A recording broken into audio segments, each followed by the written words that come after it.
Recording. Whenever you're ready. My name is Alia Green. Last week at the Cirque du Soleil Michael Jackson concert, my mother and I encountered a woman who was having a problem at the security desk.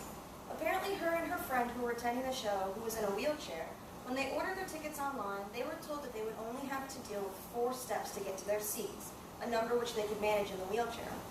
However, when they arrived at the arena, they discovered that they had to deal with over 20 steps to try to get down to their seats. Because this was impossible for the woman in the wheelchair, she was reassigned to a special wheelchair-accessible area separated from her friend for the duration of the show.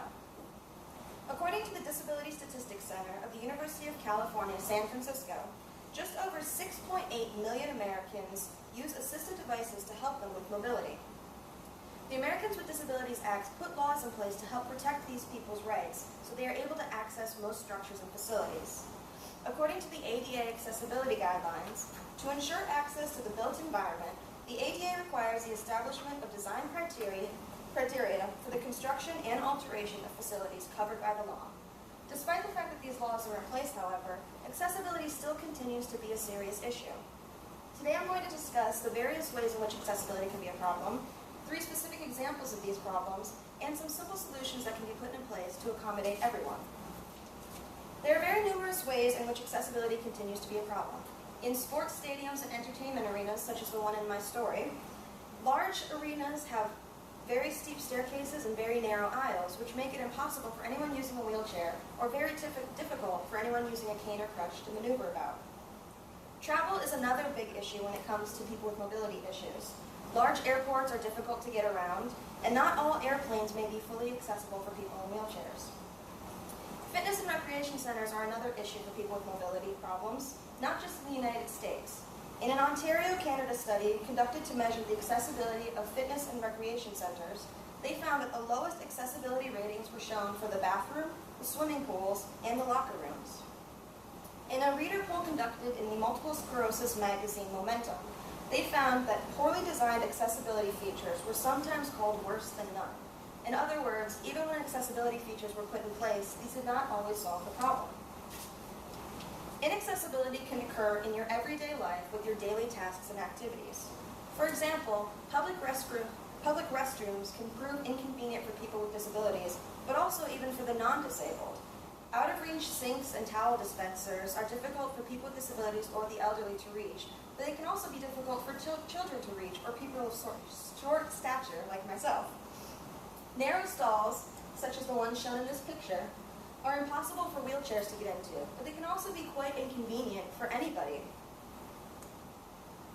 Public transportation is another issue that people have to deal with mobility issues.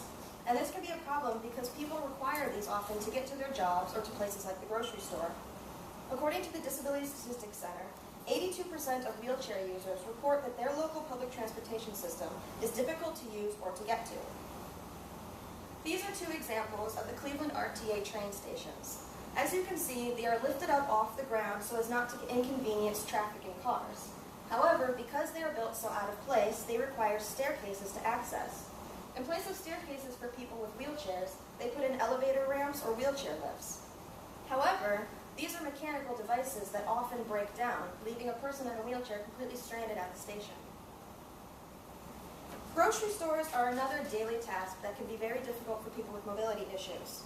High shelving is hard to reach to access your grocery items, and narrow aisles can be very difficult for people in wheelchairs to maneuver about. The elderly are especially at a disadvantage in this location. Students at the Massachusetts Institute of Technology have developed a suit that you might remember called Agnes. Meet Agnes, the MIT Age Lab's Age Gain Now Empathy System. This suit was designed to provide insight into the physical effects of aging. The various components simulate the changes that occur naturally as we age. Put on this suit and you feel increased fatigue, reduced flexibility in joints and muscles, spinal compression, and difficulty with vision and balance. Altogether, Agnes is more than just a suit. It is a calibrated method developed and constructed by exercise physiologists, engineers, and designers. As you can see, the students at MIT focused greatly on the grocery store setting because to grocery shop requires a certain amount of mobility, flexibility, strength, dexterity, vision, and range of motion, which are all things that the aging population has to deal with. Despite these accessibility issues still being a problem today, there are very simple solutions that can be put in place to create accommodations and accessibility for everyone. In grocery stores, something as simple as making sure shelves are kept at a low height could help people out. But also things such as making sure heavy items are always kept at the bottom could prevent strain and possible injury.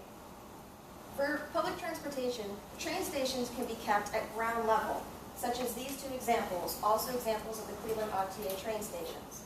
These are put at the lower ground level so that staircases are not even an option or a necessity. However, in cases that stairs are an absolute necessity, in place of elevators, they could put ramp systems in to prevent any mechanical failures causing people any inconveniences. Public restrooms are what's making the most headway today in terms of accessibility. Automatic sinks and towel dispensers are not only healthier, but they're much more convenient for people with any kinds of mobility or physical issues. Handicap stalls, such as the one shown here, provide the proper amount of room for anyone in a wheelchair to access. However, even these can sometimes not be fully accessible, as something as simple as the direction in which a door swings can cause inconvenience and inaccessibility.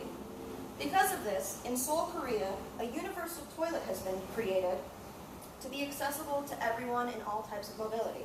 According to their website, the universal toilet is a flexible toilet design concept that prevents the disabled and the aged from being self-conscious about their limitations. As you can see, it would not only eliminate the need for extra space in a handicap stall, but it would also prevent feelings of social stigma and negative connotations for people with disabilities and the elderly from having to use a separate toilet stall. Problems with accessibility not only affect the permanently disabled, but they can also affect the temporarily disabled as well as the fully able. The ADA has good guidelines set in place, but it is really only a start, as much more can be done to address and to fix these problems with accessibility. In the Momentum poll I mentioned earlier, when asked what single improvement would make the most difference, many readers reported awareness. I hope today that you are now more aware, so that next time you see someone in a grocery store or someone at a Q Arena event, you can speak up and help fight for the accessibility, so that one day this will no longer be a problem.